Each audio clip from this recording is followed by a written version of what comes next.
aujourd'hui, on va voir la différence qu'il y a entre notre mission, qui est notre appel, les dons, nos talents, et notre identité, qui est notre personnalité. Mais notre personnalité en Jésus-Christ, elle se sanctifie. Elle devient à l'image de Christ. Puis dans la Genèse, on va aller voir Genèse 1. C'est le seul passage biblique ce matin que j'ai. Genèse 1, versets 26 et 27, qui dit « Dieu dit, faisons l'homme à notre image, selon notre ressemblance, pour qu'il domine sur les poissons de la mer, sur les oiseaux du ciel, sur le bétail, sur toute la terre, et sur tous les reptiles qui rampent sur la terre. Dieu créa l'homme à son image, il le créa à l'image de Dieu, homme et femme, il les créa. » Nous avons été créés à l'image et à la ressemblance de Dieu. À cause du péché qui est rentré dans le monde, dans l'homme et dans la femme, on a perdu ça. On est toujours créé à son image et à sa ressemblance, mais on a perdu l'autorité qu'on avait. Mais en Jésus-Christ, on a retrouvé l'autorité qu'on avait perdue. Par la croix de Jésus, par sa mort, sa résurrection, on a retrouvé notre autorité en lui. Dieu a donné à chaque être humain une personnalité bien distincte. Il n'y a jamais dans tout l'univers, depuis le début de la création jusqu'à aujourd'hui, une personne qui était comme nous, avec le même ADN que nous. On est unique. On a une personnalité unique. On a aussi une mission unique. On a des talents qui peuvent être comme les autres. On a des dons qui peuvent être comme les autres, mais on a une personnalité unique.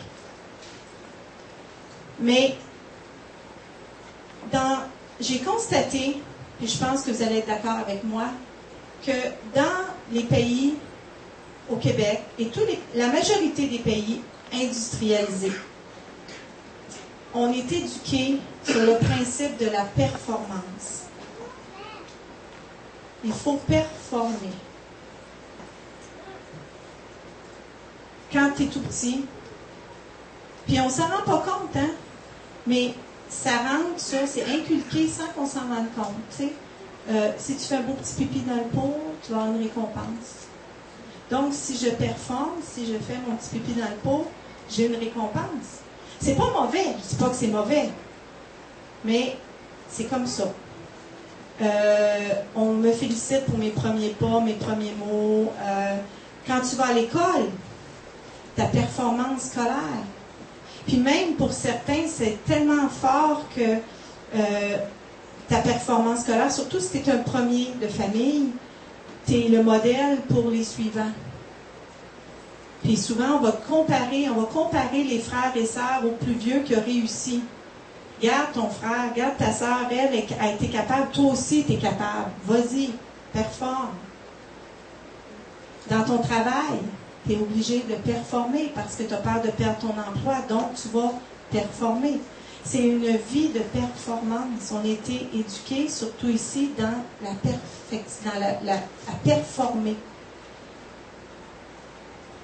Complètement à l'inverse du royaume des cieux. Parce que le salut, il est gratuit, premièrement. On n'a rien à prouver à Dieu pour être sauvé. Parce que l'amour de Dieu, elle est inconditionnelle. J'ai rien à faire, j'ai rien à prouver à Dieu pour qu'il m'aime. Il aime tout le monde inconditionnellement. Et c'est très difficile pour l'être humain de concevoir ça, que Dieu peut m'aimer moi, qui suis une bonne chrétienne, puis qui peut aimer du même amour le pire des bandits. Dans ma tête, à moi, c'est dur à concevoir que Dieu peut avoir cet amour-là égal pour l'un comme pour l'autre. Mais si on se on prend pour quelques instants le regard de Dieu. Le regard de Dieu, lui, c'est tout le monde est pécheur. Tout le monde a mérité la mort.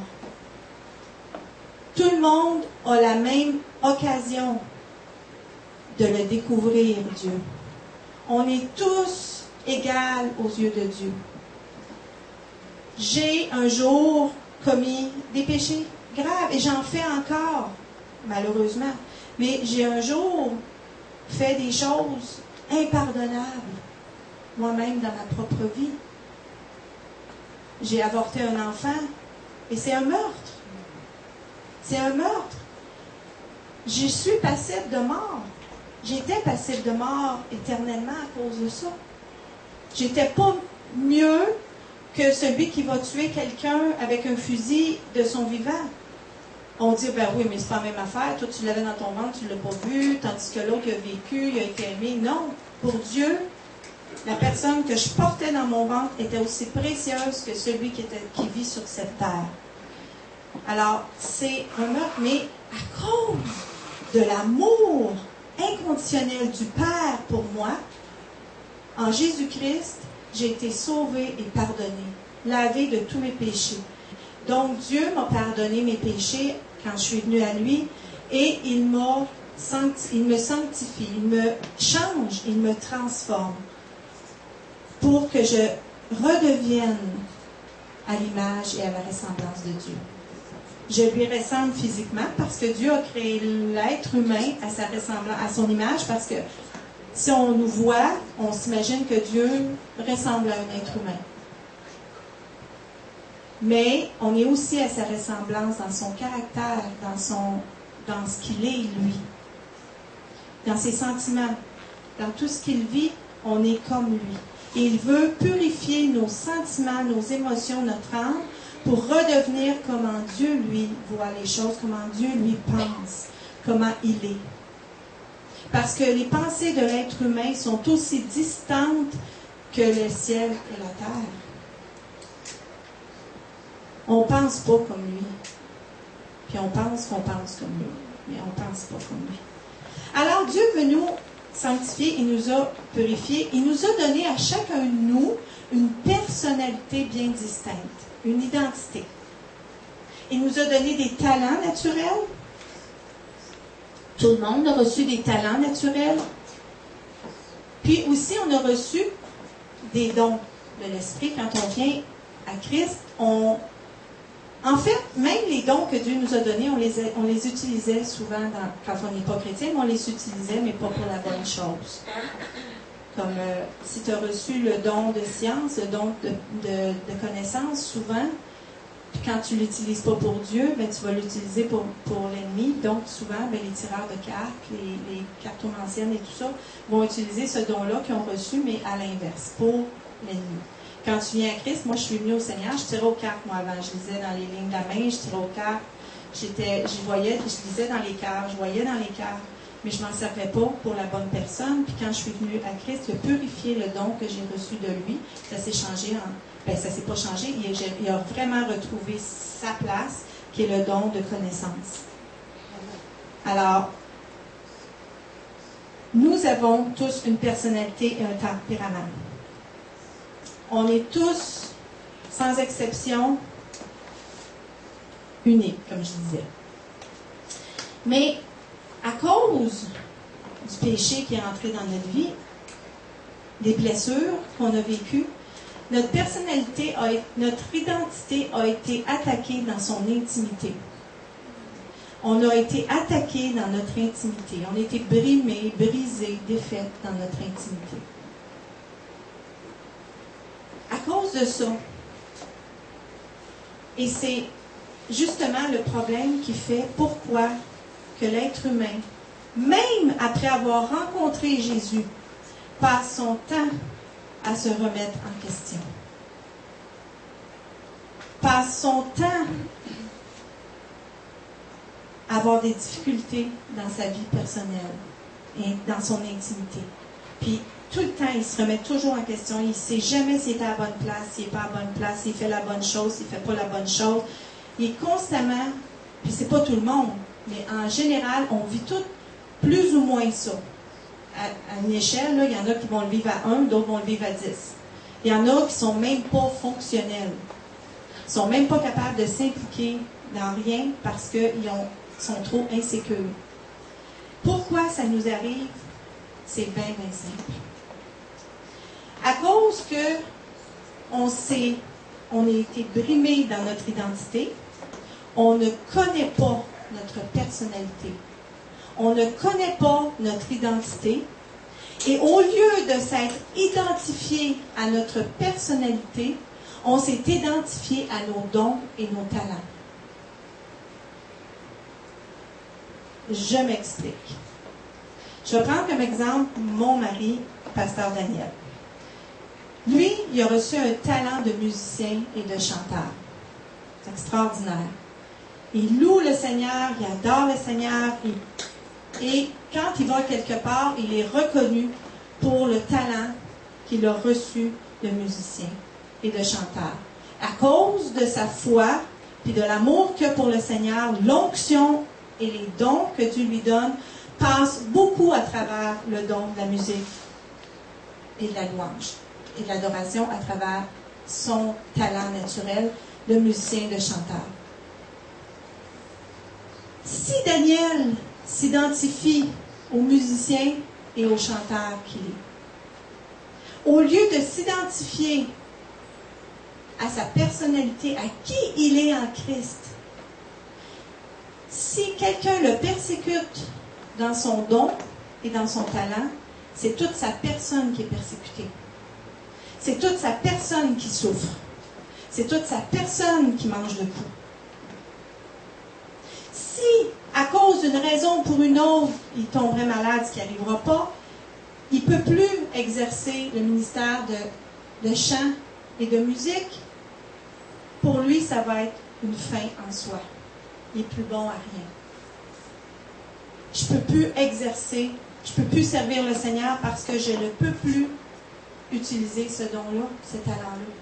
Toute sa personne était identifiée à son talent et à son don.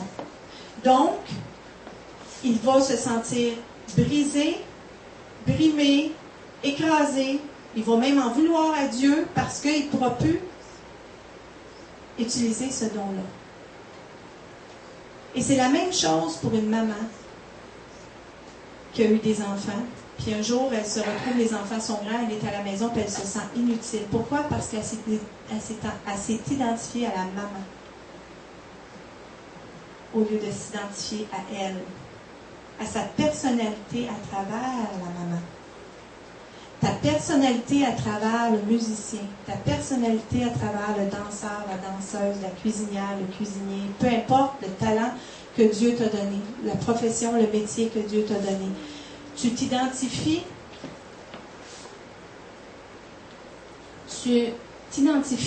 dans ce que tu es dans ce que tu fais au lieu de ce que tu es.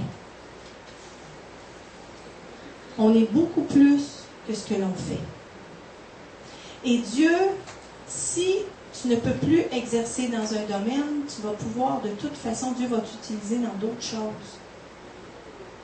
Mais si tu ne peux pas apprendre à avoir une intimité avec Dieu et apprendre à te connaître qui tu es. Qui tu es? C'est quoi mes qualités? C'est quoi qui est bon en moi? C'est quoi qui est utile en moi? Qui je suis, moi? Moi, j'ai rencontré le Seigneur en 1980. De 1980 à 2005, j'étais seulement dans le milieu chrétien. En 2005, j'ai dû retourner sur le marché du travail. J'ai travaillé pendant 5 ans chez Rona, comme caissière. Et ces 5 années-là ont été 5 années de mort. Parce que je croyais vraiment être inutile. Je me sentais inutile, j'étais plus dans mon élément. J'étais plus là où je devais être pour moi. Pourquoi? Parce que je m'étais identifiée à ce que je faisais. et non à qui j'étais.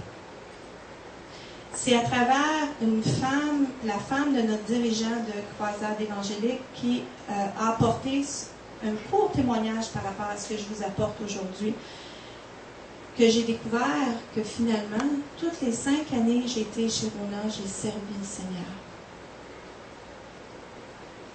J'ai consolé des gens.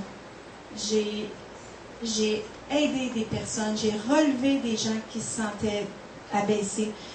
Des personnes qui sentaient qu'ils n'étaient rien. Je les encourageais. Je n'ai pas prié avec personne là-bas. Parce que je ne pouvais pas le faire. Mais qu'est-ce que j'étais a servi. Ce que je suis a parlé, a agi. Différemment. J'enseignais plus, presque plus. Je n'allais plus sur la route comme évangéliste. Je prêchais presque plus. Je faisais plus rien presque de ce que je faisais normalement. Mais j'ai fait la volonté de Dieu quand même parce que j'étais à ma place. Mais pendant ces 5 ans-là, je me suis tourmentée sur mon identité, quand en fait, j'étais à la bonne place. Mais parce que je n'avais pas d'assurance en qui j'étais et j'avais placé toute mon identité sur mes dons, sur mes talents, j'étais défaite. Alors, peu importe où nous sommes, quand on connaît qui nous sommes en Jésus-Christ, quand on sait qui nous sommes, et quand on connaît notre mission, il n'y a rien qui peut nous ébranler. Parce que tu n'es pas affecté dans ton identité.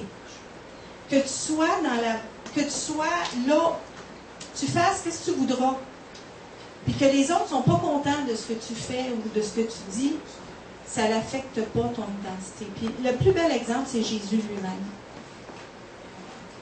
S'il avait fallu, et là, dites-moi pas personne que Jésus était Jésus puis qu'il n'était pas un être humain, là, non. Jésus, c'était un être humain à part entière. La seule chose, c'est qu'il n'y avait pas le péché en lui, donc il n'y avait pas de défaut, il avait ses qualités, simplement, mais il connaissait tellement son identité dans son Père, il savait tellement qui il était, que même si on le persécutait sur son identité, même si on lui disait des choses, t'es rien qu'un ivrogne, t'es rien qu'un alcoolique, tu te tiens avec, t'es pas ci, t'es pas ça, puis peu importe les attaques qu'il recevait sur sa personne, ça ne l'affectait pas. Parce qu'il savait qui il était. Et il avait les yeux fixés seulement sur sa mission. Et sa mission était de mourir par amour pour nous. C'était pas les dons que Dieu lui avait donnés de guérir les gens. Il a fait ça sur son chemin, en s'en allant, Jésus sur son chemin de la croix. Il a guéri des gens.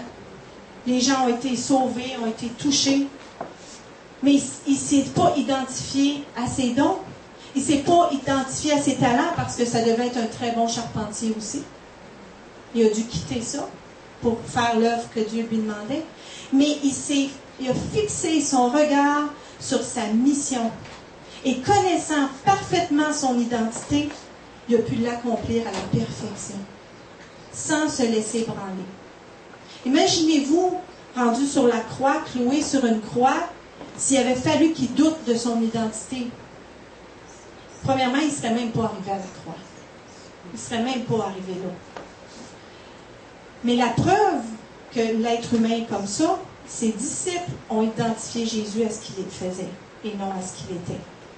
Parce que quand il est mort sur la croix, Jésus, ses disciples ont cru que c'était la fin. Jusqu'à sa résurrection. Et pourtant, la croix était le summum, était le point culminant de sa mission. Il venait mourir par amour pour nous, verser son sang pour nous libérer, nous guérir par ses meurtrissures. C'était le summum de la croix. Mais s'il avait fallu que Jésus s'identifie à ce qu'il était, à ce qu'il faisait au lieu de ce qu'il était, il ne serait jamais mort par amour pour nous sur la croix. Il aurait abandonné en chemin. Mais c'est la même chose pour nous. Dieu nous donne des dons et des talents pour marcher le long de notre chemin vers le but. Pendant toute notre vie, il va utiliser différents dons, différents talents différentes choses dans notre vie. On va avoir des morts à soi. On va avoir des morts parce qu'on a aimé faire certaines choses. On a aimé être certaines choses. Mais Dieu va nous faire... L'important, c'est de regarder la mission qu'on a, l'appel qu'on a dans notre vie et fixer notre regard sur l'appel.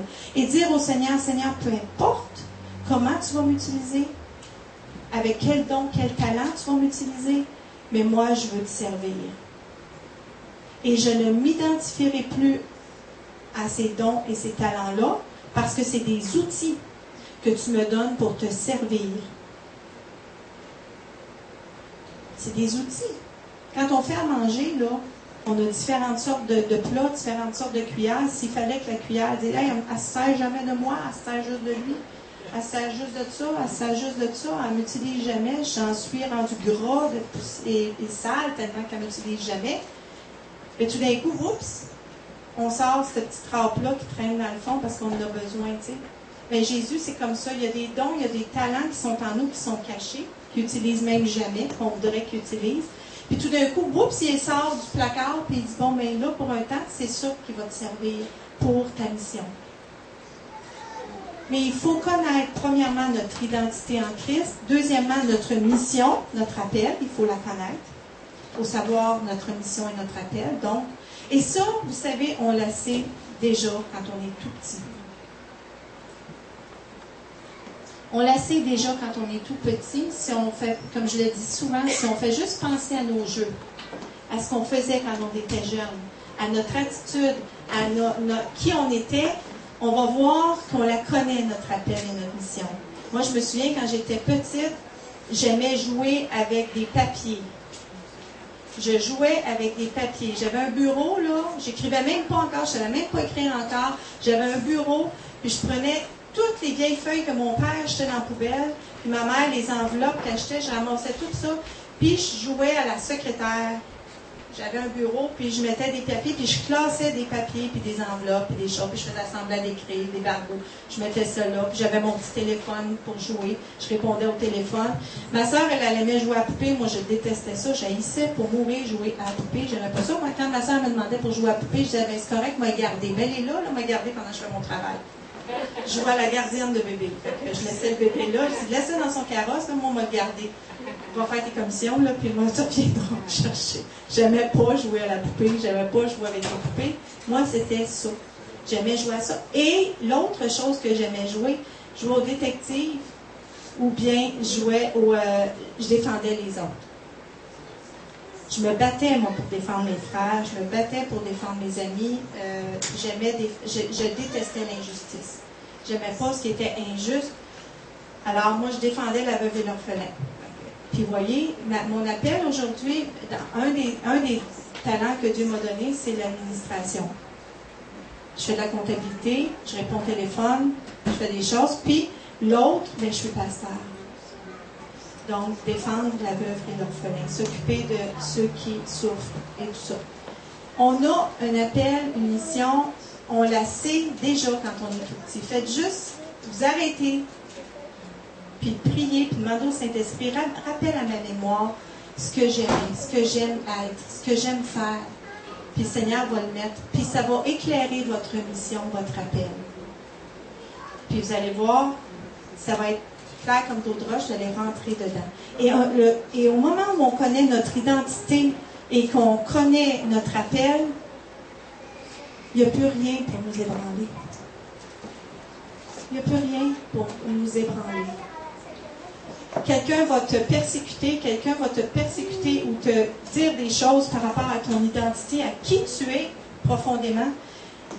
Sur le coup, ça peut te faire de la peine parce que c'est pas tellement que la personne a été fait mal à toi, plus que de voir la personne dans l'état qu'elle est. Parce que tu sais qui tu es. Moi, on aura beau me dire, t'es comme ci, t'es comme ça, si je sais que non, je ne suis pas comme ça. Par contre, si quelqu'un me dit, t'as fait ça, ça m'a fait de la peine, ça m'a blessé, je vais retourner devant le Seigneur, je vais aller voir le Seigneur, est-ce que c'est vrai que je suis comme ça? Est-ce que c'est vrai que je fais ça? Parce qu'il faut être changé, il faut être purifié, il faut être sanctifié. Notre âme, elle a besoin d'être sanctifiée, d'être purifiée. Mais le fondement de mon identité ne sera pas ébranlé.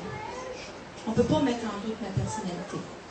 J'ai un tempérament, j'ai une personnalité que Dieu a choisie pour moi parce qu'il savait la mission que j'avais à accomplir. J'avais besoin de ce tempérament-là et de cette force de caractère-là. Il y a un homme, il n'y a pas tellement longtemps, qui est venu me voir et il m'a dit, Manon, si Dieu était si bon que ça, pourquoi, quand on vit des épreuves dans notre vie, pourquoi il les arrête pas avant qu'on la vive? Puis j'ai prié, j'ai dit au Saint-Esprit, éclaire-moi. Puis là, ce que j'ai reçu, c'est que Dieu nous a donné, on le sait tous, le libre arbitre. La liberté de choisir le bien ou le mal. Et à cause du libre arbitre, Dieu ne peut pas intervenir. Il souffre quand on souffre. Il souffre. Moi, j'ai vécu des choses difficiles dans mon adolescence. J'ai été vraiment brisée dans mon adolescence, dans des choses que j'ai vécues. Pourquoi Dieu ne m'a pas empêché d'avorter cet enfant-là? Il aurait pu le faire, mais il ne l'a pas fait. Pourquoi Dieu a permis que je vive des choses aussi dans mon être, que je sois blessée comme j'ai été blessée, puis il ne l'a pas arrêté? Parce qu'il nous a donné le libre arbitre. Par contre, quand tu te tournes vers le Seigneur, tu sais que jamais il t'a abandonné. Il était là. Il m'a donné une force de caractère, parce que si je n'avais pas eu la force de caractère que j'avais, je n'aurais jamais passé au travers. Mais il m'a donné une force de caractère. Puis j'ai dit, regarde-toi bien. J'ai dit, tu as vécu des choses atroces. Ouais, puis je suis quand même pas mort, là. J'ai dit exactement. Dieu voulait pas que tu vives ce que tu as vécu. Mais notre vie, c'est une parcelle de l'éternité. C'est même pas, c'est moins qu'une parcelle de l'éternité, parce que l'éternité, c'est l'éternité. C'est quoi? Jusqu'à 120 ans de vie dans l'éternité, c'est rien. C'est un point que tu vis, tu as vécu des souffrances. Mais si tu regardes Dieu, bénis Seigneur, parce que ton expérience à toi aujourd'hui fait que tu peux sauver des gens sur cette terre. Les blessures, la souffrance que tu as vécue sert à sauver des âmes aujourd'hui. Puis je peux te garantir qu'il y a des personnes qui n'ont pas vécu ce que tu as vécu à cause du témoignage que tu leur as donné. Il dit oui, c'est vrai. J'ai dit voilà. J'ai dit Dieu te savait assez fort pour porter ce que tu avais apporté. Il t'a protégé tout au long de ta vie quand même, il était là. Mais aujourd'hui, tu es un témoignage incroyable pour les gens. Ça fait des années qu'on lui dit, tu devrais écrire un livre, tu devrais écrire un livre, tu devrais écrire un livre, ça serait un bon témoignage, puis il ne le faisait pas. Ben, j'ai dit, écris ton livre, parce que là, tu témoignes, mais avec ton livre, il va aller partout où toi, tu ne peux pas aller. Il va sauver des milliers d'âmes à cause du suicide, à cause de ce que tu as vécu, qui va leur donner de l'espérance. J'ai dit, on ne vit jamais rien pour rien. Jamais. C'est jamais perdu. Nos souffrances ne sont pas perdues pour le Seigneur. Jamais. Ils servent toujours à aider notre prochain, à sauver notre prochain. Puis quand on regarde comme ça, on n'a pas d'amertume sur notre passé. Moi, j'ai plus d'amertume sur mon passé. J'ai plus d'amertume ni de tristesse sur ce que j'ai vécu. Parce que qu'est-ce que j'ai vécu, Dieu s'en sert aujourd'hui pour toucher les gens. Et ça me donne de la compassion pour les gens qui ont vécu ce que j'ai vécu. Puis il faut faire attention entre la compassion et la pitié. La pitié, ça ne vient pas de Dieu. On ne doit pas s'apitoyer sur notre sort, on ne doit pas s'apitoyer sur les gens. Ça, c'est pas bon. La compassion, c'est avoir assez d'amour pour relever notre frère ou notre sœur. Avoir assez d'amour pour leur dire la vérité. Avoir assez d'amour pour les aider. Pas pour les garder captifs. La pitié garde quelqu'un captif dans ce qu'il vit. La compassion va le relever. La compassion, là, c'est pas dire, oh, pauvre de petit toi, pauvre de petit toi. Ça peut être, viens, on va pleurer ensemble pour un temps. Mais là, il est temps que tu arrêtes de pleurer, que tu te relèves. C'est assez, tu as assez pleuré. Maintenant, relève-toi, il y a d'autres choses pour toi dans ta vie. Ça, c'est de la compassion. Alors, puis en terminant, il y avait un jour un homme, vraiment un très bon prédicateur, un grand homme de Dieu, qui donnait un message, et c'était à des hommes d'affaires. Il y avait au moins 300 à 400 hommes d'affaires. Et ce prédicateur-là a éternué durant son message, mais quand il éternuait tellement fort que la terre en tremblait. C'était vraiment là. Cet homme-là s'est mis à pleurer pendant le message, puis là, il est allé voir ce prédicateur-là, puis il lui a dit, « Oh, il dit, ton message, il dit, ça m'a tellement touché pendant ton message. » Puis le prédicateur, de s'enorgueillir un petit peu, il dit, « Oui, il dit, qu'est-ce que j'ai pu dire qui t'a touché à ce point-là? » Il dit, « C'est pas ce que vous avez dit, c'est quand vous avez éternué. » Il dit, « J'ai entendu les trompettes du jugement dernier, puis ça m'a rappelé qu'il fallait que je revienne à Dieu. » Voyez-vous, le prédicateur croyait que sa performance dans son message était extraordinaire, mais c'est pas ce qu'il a dit. C'est juste ce qui est arrivé qui a touché la personne. Avec Dieu, on n'a pas besoin de performer. Avec Dieu, on n'a pas besoin de prouver rien à qui que ce soit. Il faut changer, il faut demander au Seigneur de transformer nos pensées, de nous libérer de cette attitude-là de performance. J'ai besoin de performer. C'est épuisant. Les gens qui passent leur temps, il faut qu'ils performent constamment, tu deviens épuisé. Épuisé, fatigué dans ton corps, fatigué dans ton esprit, ton âme est à terre, tu n'es plus capable. Il faut travailler à l'œuvre de Dieu, mais on n'a pas besoin de performer. Je n'ai pas besoin d'être parfaite ici en avant devant vous pour passer le message du Seigneur. J'ai juste à livrer la marchandise comme lui veut que je la livre. J'ai juste à être, puis Dieu va faire le faire. Soyons, puis laissons Dieu faire les choses à travers nous. Laissons-le aimer à travers nous. Laissons-le parler à travers nous. Laissons-le agir à travers nous. Peu importe l'endroit où on est, si on est dans l'amour de Dieu, tu peux être au centre d'achat en train de faire des commissions, en train d'aller regarder un film, peu importe l'endroit où tu es, tu es toujours libre. Tu es libre parce que tu sais que tu es là où Dieu veut que tu sois. Puis s'il y a du monde à conduire vers toi pour leur parler, pour faire une œuvre, il va les conduire. Il va te conduire à eux ou eux à toi. On n'a pas de... C'est pas forçant de faire l'œuvre de Dieu. Alors, il n'y a pas de petit appel, il n'y a pas de grand appel. On a tous une mission et chacune de notre mission est importante. Chaque mission, chaque personne est importante. Il n'y a pas de discrimination de personne. Il n'y a pas de discrimination. Il n'y en a pas avec Dieu. Donc nous, on ne doit pas en avoir non plus. Puis, plus on apprend à se connaître soi, qui on est,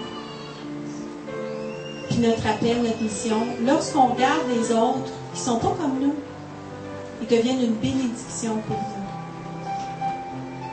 Que ça soit... Puis les personnes ne sont pas toujours bien habillées,